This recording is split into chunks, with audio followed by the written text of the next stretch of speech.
You know, son, you're not a kid anymore. Oh, no, I go to Shows. Dad. I already know all this stuff. Well, they don't teach you about everything. At shows. Okay, Mr. Smarty Pants? So just listen. When boys and girls get a little older, they start getting Interested in punk and hardcore subgenres. Starter kit. All right, time for another starter kit. We're taking to Dan Sant to talk about the motherland, and it's UK82. Hit it, Dan. Okay, so this is a genre that has been getting tapped into a lot in recent, in the recent 5 years of hardcore. Like, people have been tapping back into this kind of vibe, but it's a legendary genre for what it is different from everything else in sonically, and what it is different attitude and formation wise, I feel. So, UK82 also was known as UK hardcore, so it's the next genre of punks, or the next generation of punks that have seen the major label crumbling of, and basically the major label milking of punk. And this is the people on the streets doing their own thing while being at those punk shows back in the day. But this is a rawer, more synthesized, political, and harder sound also. We're going to do UK82, and I am going to do a big differentiation, because I'd love to do this as another starter kit at another time. So like the anarcho punk, like the Subhumans, etc., I'm not including that in the pure UK82 starter pack, just so it's known. And I'm also not including some of the oi bands that could bleed into this as well. So I'm going with 5 records that are amazing, and 3 of these records are from what would be considered the big 3 of UK82, and then 2 of them we're adding for a bit of rounding out what the sound is, and enabling whoever this kid is that's getting this starter kit to hear that there's a little bit different sounds going on within this genre. So first record I'm going with is going to be Exploited, Punk's Not Dead. Now, this came out in 1981, but it is basically the ground zero of what we would go to know UK82 as, which is a very harder, more distorted, aggressive guitar sound, very much harder drumming, much what would you describe the drumming as of this genre? It's almost like militaristic in a way.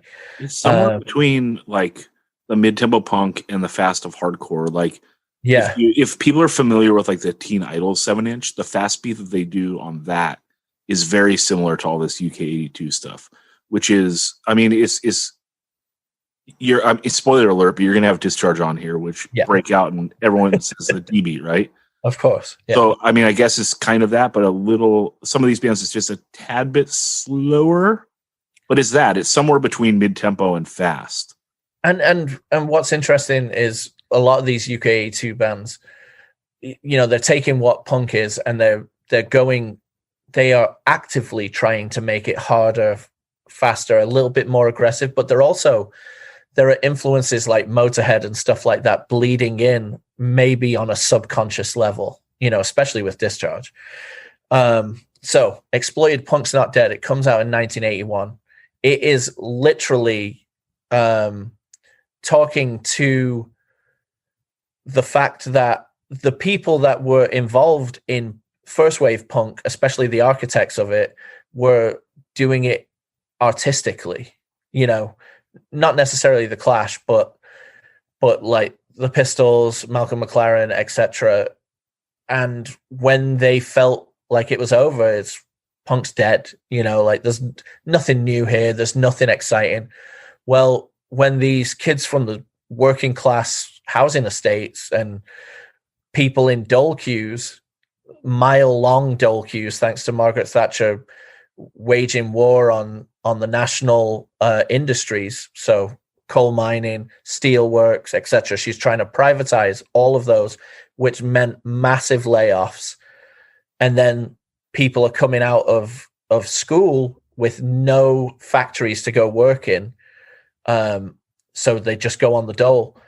No future, like that. The Sex Pistols were saying no future, but in a very artsy way. This is like, no, there really is no fucking future. And that's why this music sounds as hard as it does, you know, and as aggressive as it does. So the two songs I'd probably, well, Punk's Not Dead, and then I'm gonna say Sex and Violence, because it is so catchy and so different from everything else on the record. But SPG is the real banger on the LP.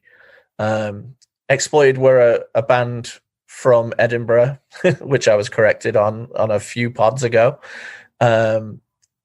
Working class people. Watty, the singer, had still has, as much as it recedes, a legendary. In America, we'd call it a mohawk, but in the UK, it's called a Mohican. That haircut. And then they also had Big John on guitar, which may be the first punk who legitimately had a mustache and made it looked cool. Are you all still there? We're here. Yeah. Just letting you shine. What? I said we're here, just letting you shine. Okay. There was so much silence that I was like, Hey, I did the Andrew Strife interview, and now I'm the master with the mute button. All right. The next one I've got to go with is Discharge. You got to go Discharge, hear nothing, see nothing, say nothing. And this really takes what UK82 really synthesizes down to, is being a strong political questioning and rallying against the government action. And also what UK82 does in a lot of these political circles, especially when you go further into that anarcho-punk stuff that I referenced earlier, is the almost fear of nuclear war and total destruction. You know, Discharge very much touch on that on this LP. But to talk about how this LP has just birthed not only a genre, an entire lifestyle, I feel, you know, DB and crust punk. This is one of the most ground zero. Well, it's the ground zero moment for DB, but it's also quite a ground zero for both crust and grindcore, really. And then there's as many hard punk bands that reference Discharge, but there's just as many like extreme metal acts that will also reference Discharge. This record is full of anti-war themes, and it is just it's really an iconic record. And I'm gonna say the two songs that I would select to be, you know, the what shine on this to really synthesize what this LP is all about is Protest and Survive. It's just an epic song, epic lyrics. And what's interesting about Discharge is like the lyrics are so sporadically sang on their songs. You know, there's a lot of negative space on their music that I find very interesting, and then goes further into like doom and things like that later on. And then the other song is The Cries of Help, which kind of touches on what I'm talking about of the fear of total annihilation, because they even have a sample about nuclear bombs and stuff at the end, and that song is fucking great. If you would have omitted Protest and Survive, I would have taken out a boombox, like Radio Raheem boombox, and moshed all the way 400 miles north to your pad in Oakland and slammed you. So how about that? It's the ultimate circle pit song. Like when that comes on, you're slamming, period. Yeah, definitely. And, you know, the thing that is really interesting about Discharge and that song in particular is just it synthesizes everything. When I think of what I really think the purity of punk is that song, like the sound, the message, and the call to action. Do you know what I mean? So yes. Well said. So next, I am going to go with the band that possibly does as much for the look of what UK82 is, as well as they do with the sound. And that is GBH, formerly known as Charged GBH. For those that don't know, GBH in England is grievous bodily harm, which is essentially like say an aggravated assault. So when you get, and then you get charged with it, you know, so that's why they were charged GBH. But what's interesting is they dropped the charged from their name, but in the parlance of punk terms, when someone has the hair in Liberty spikes now, it is referenced as charged, you know?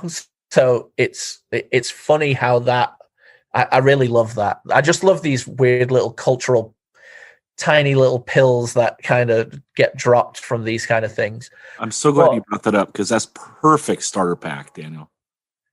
Yeah. And GBH, obviously, leather jackets with band logos being painted onto them, etc. They were really big with that, and also those Liberty spikes. What's interesting when you think of 77 and you think of all these spiky hairs, there's not that much going on really until this, which is when all those people were becoming really, really what we would term as looking punk now, and being on the King's Road and posing with tourists for money. You know, it was the original spanging, is that they were out there posing with tourists who were coming to the UK. Like, look, this is your Sex Pistol, and we're your very own Sex Pistols. We'll pose for pictures with you. And it's in this era that look like just went really synthesized itself as being punk, and GBH were the real leaders of that. And, you know, so the LP is City Baby Attacked by Rats, and it's such a good record. It's not as good to me as the other two, but it has its it really went across to America. Like, this is the one that came to America stronger than the other two at first. Obviously, Discharge has had a lot more, and Exploited are a very well referenced punk band to street punks of this era. But GBH was the band that came over a few times, and this helped that look come across the Atlantic strongly as well. Can I interject something real, like fun fact style? Yeah, of course.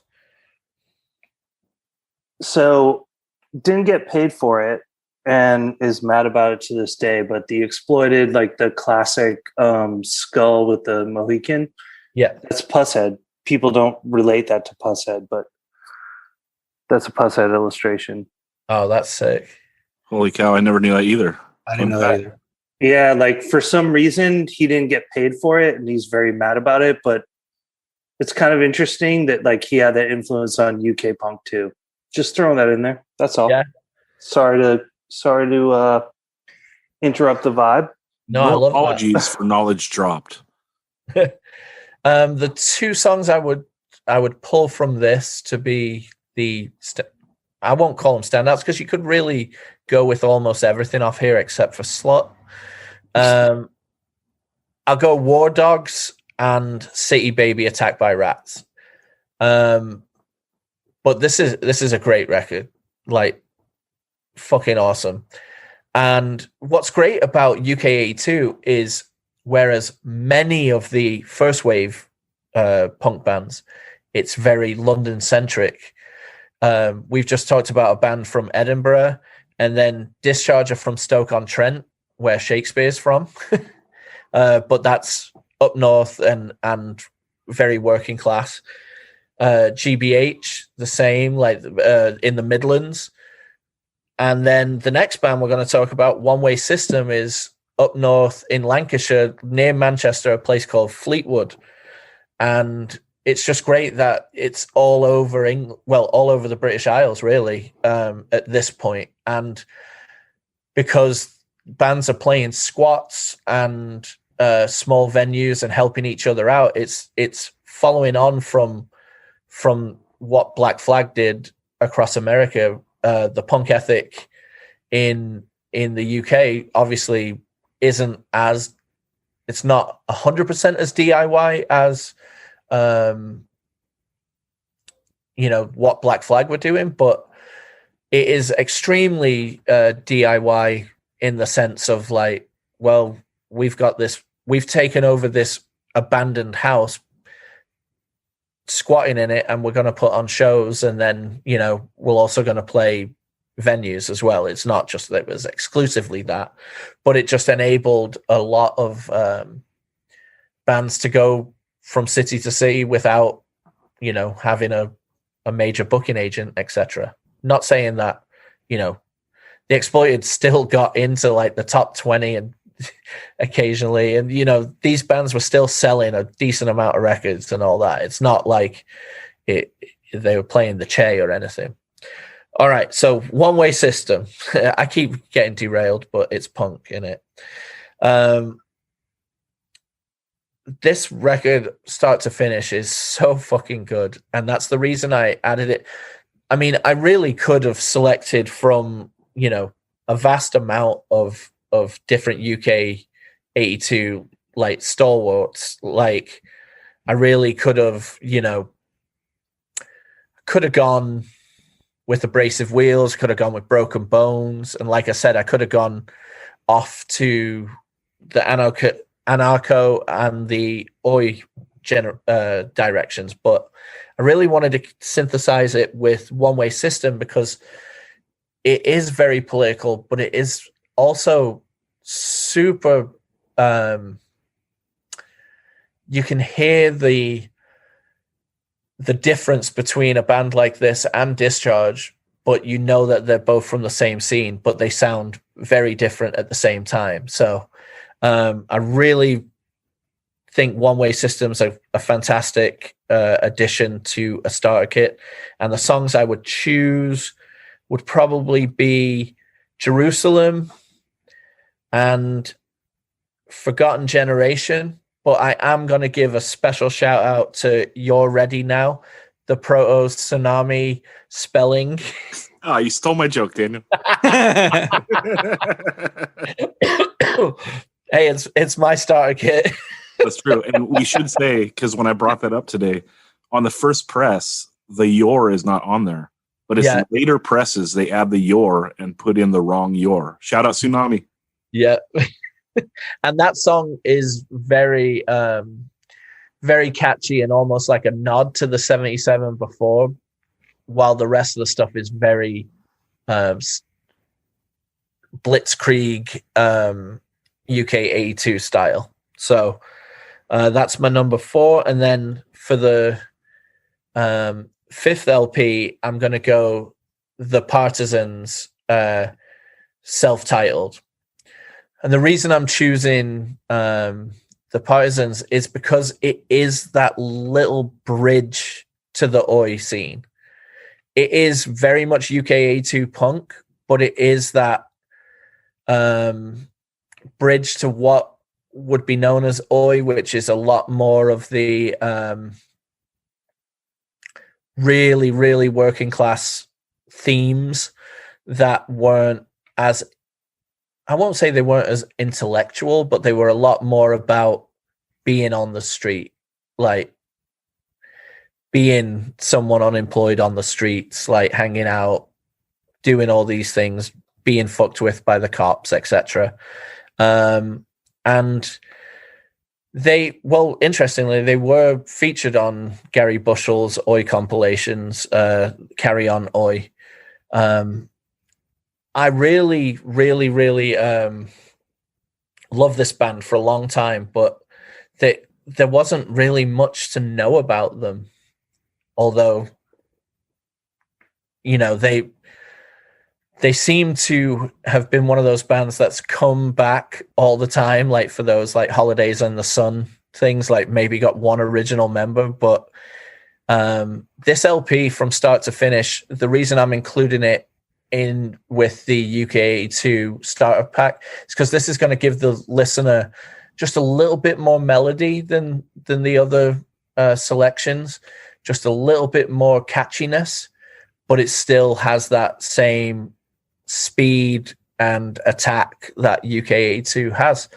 It's a really fucking sick genre, and I love how it has been reinterpreted by hardcore in the recent years, and it's something that has been a staple in my record collection since I got into punk and have been buying punk records. So I hope, you know, the listener, if you've got no familiarity, if you're not familiar with it, maybe take a stab on this starter kit and see what you think and let us know. Yeah, Dan, I think this starter kit was absolutely perfect because, you know, most people are going to be familiar with that Exploited record, the GBH record, and the Discharge. And if you're not, you're stoked because now you can get into them. This is a great place to start. Those are awesome. But what I love is I never listened to the One Way System LP the whole way through. I've heard tracks and I always thought they were decent. But this record is so good, I listened to it 3 times today. So it's like, that is the perfect starter pack. It's like, you see 3 things you recognize and like, and you're like, oh yeah, I can group those things together. I actually really do find value in this subgenre. And then it's like the next thing is something that you're like, holy fuck, that's good. You know? So I think this was absolutely excellent. And man, that One Way System LP is great. Ben, what's your take on this? I got really into that Partisan song, I Never Needed You, and actually added it to my like normal playlist, my playlist that just is always playing on Spotify. And Partisans and One Way System, they're just bands that never grabbed me before. And I kind of, I don't know why. There's no particular reason, because I did like both of them listening to them in preparation for this. As far as the big 3 go, those are absolutely the big 3. Those are bands that I got into all at the same time, pretty much. And I had a mohawk and I had a leather jacket, and I think GBH is like the fun Dayglow side of the coin, and Discharge is the serious black and white side of the coin. Yeah. And they both have that Motorhead beat going. And I think history has been much more kind to Discharge. Maybe because it's because they're darker and more serious, and that history is kind to things that are less fun and funny and colorful. I don't know why. Actually, I don't know. Yeah, well, and probably because they birthed such a deeper delve into seriousness and political action, whereas GBH, birthed kids getting drunk outside the venue and flipping off the cops or whatever, Yeah, and Discharge is definitely like political starter kit, because if you read Crass lyrics and then you read Discharge lyrics, it's like Crass is like college level politics and Discharge is like, I don't know, high school level politics. It's like there's a huge difference. Discharge is very repetitive, but that's cool because most punk is. We like that. I think it's interesting that, and I might have talked about this another time, that the US, like going into 1.5 and hardcore, pushes away from spikes and leather, and the UK kind of leans into it further. Like, we're more punk than the generation that came before us. Our hair's twice as tall, and we have more spikes on our jacket. So I have no idea what accounts for that. Yeah, the one thing I will say is that the offending of the generation that fought in World War II as the punks, like, I mean that, and not even just the generation, the normies that were birthed by that generation as well, offending all of them, I feel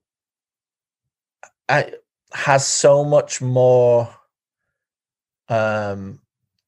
cultural impact in the UK, whereas in America it might be a lot more dangerous. Do you know what I mean? There's a lot more space to be covered geographically in America where you can get fucking destroyed, but in England you'd equally get destroyed, but it was more like it was picked up upon by every major news source always, you know. Well, punk was more popular in the UK than it was in the US, for sure, no question. And I'm wondering, and I tried to figure this out when I was doing my article about other genres that were retroactively named.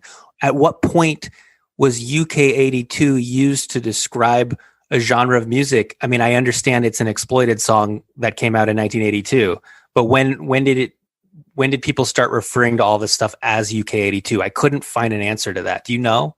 I don't either. Okay. It's always somewhat been known as that to me, but I bet you the UKDK documentary by Cherry Red also has an element in like branding it that. Yeah. I mean, yeah. Go ahead. I've been meaning to watch that. I don't know why I haven't gotten around to watching that all these years. I think it's on YouTube. Yeah, I should watch that because that's something I've been aware of for since I was a teenager. And then my friend Matt Deal, who's from Chicago, and he was in this band Nadsat Rebel, who was simultaneously a UK82 and a straight edge band. Love it. In 1982, he said this to me the other day. He didn't know that we were going to do this segment at all, but he said UK82 was the hair metal of punk, but it was my hair metal. Damn it. Yeah. I mean, there is an element of what people might say is cosplay looking back on it, because, there is so much production in people dressing that way and getting out gelatin and charging your hair and all of that. But you were literally putting your fucking neck out there by doing that in the society that it was at the time. It's not as, how Mike Ness always goes on at the to the young punks that are all dressed up, and he's like, in my day you would have, but it's true. At this time it was a extreme statement of, I am othering myself from society on a massive scale.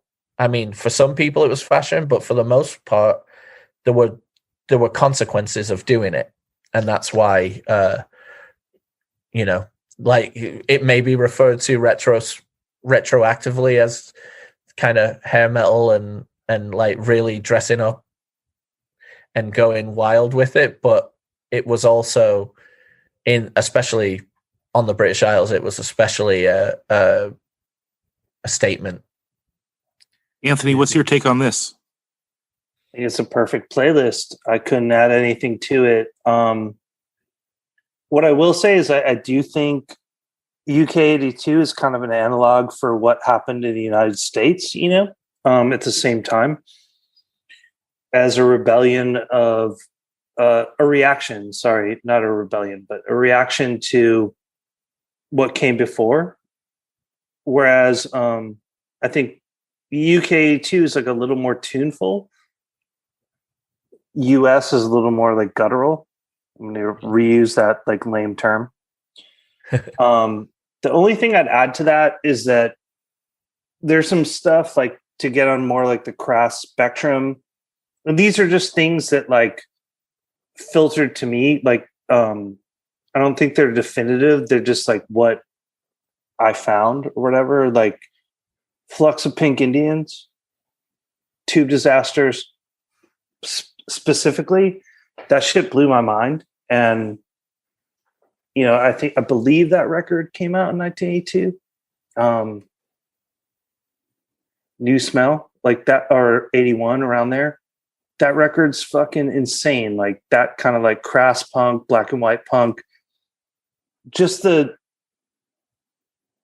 it's almost like it's so hard, but it's so sing along, and like that's great. And then the other one that I would just add, and I don't think it's not a starter kit, but a super interesting band that like put out 2 7-inches that year is Amoebics, in that they kind of had their own thing like that. They put out that 7-inch Winter that year, which like spawned Winter the Doom Band, which spawned another genre. I love Killing Jokes, one of my favorite bands ever. I know Amoebics was super influenced by them. And I think that is I guess I'm the outsider guy, right? Like I got to put that into whatever, right? But well, Ben, you've described before bands that you kind of consider on an island, and I think Amoebics is kind of that band. Well, they're kind of the granddaddies of crust. Yeah. So they kind of spearhead, the next thing, which people now call crust, right? Crust would be Amoebics and Discharge having a baby. The mashup. Yeah. I almost don't want to say they're crust because they have like keyboards and like they're a very ethereal band. Like what they're doing is like you could almost draw like a line from Amoebics to ISIS. Like they're not that far apart, even though they're apart by like 3 decades almost. Yeah. It's like keyboard punk, dark, like they're almost an anomaly. They're almost like the void of their genre or something. But I don't know. I just think that whole era is like, it's the UK reacting to punk in the same way that the US was reacting to punk. And if we talk about retroactively giving things a title, basically this being referred to as UK hardcore originally is retroactive. Classifying it as that is paying attention to the fact that there was a thing called hardcore going on in America and saying, oh, well, this is kind of the UK version of it, because it wasn't regarded as that just as much as it wasn't regarded as UK82 at the time, I do have a fun fact for everyone though. We love a fun fact.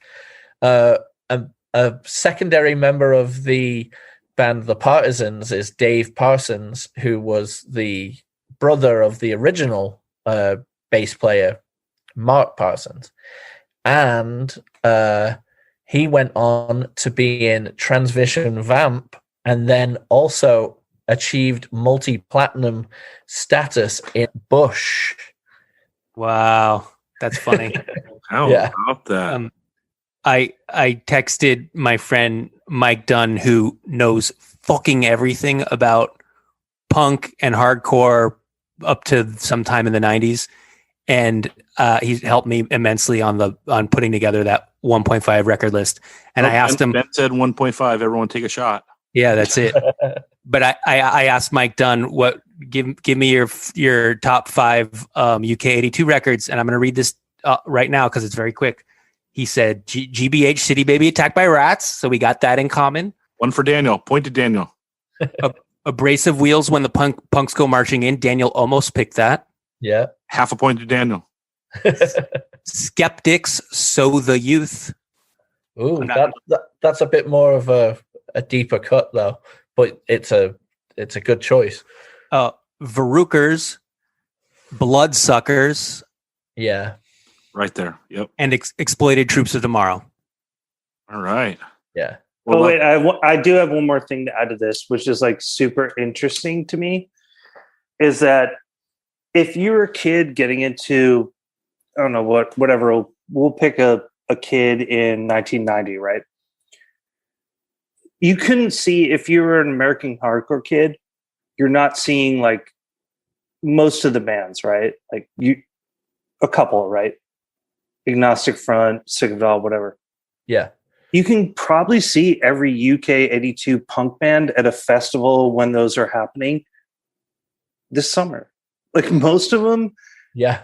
still exist, which is kind of like I've seen those flyers of like all black and white of like Vice Squad. They all kind of exist, which is kind of amazing. Like that you can experience it, right? It's funny after you said a kid in the early 90s getting into hardcore, you could only see AF, but if you lived in Corona, you could see all of the bands I've just mentioned come through the showcase.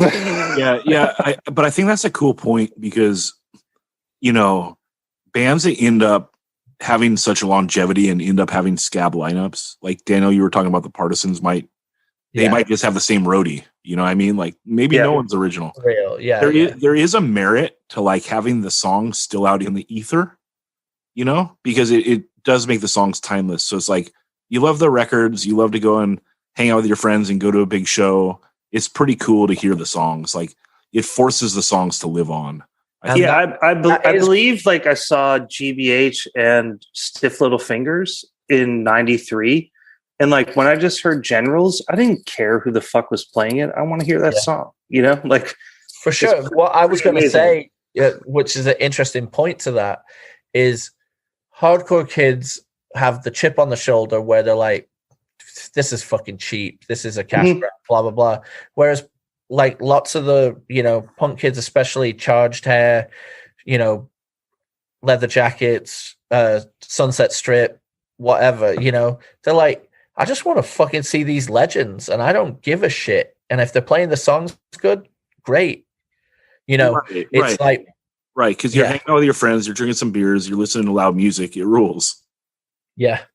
You know? Okay. Well, Daniel, I think you did a great job on this, not only on this, but in your carve outs, because I really am looking forward to your Politico starter pack and then also your Oi starter pack. I think it's going to be great. And let's wrap that up.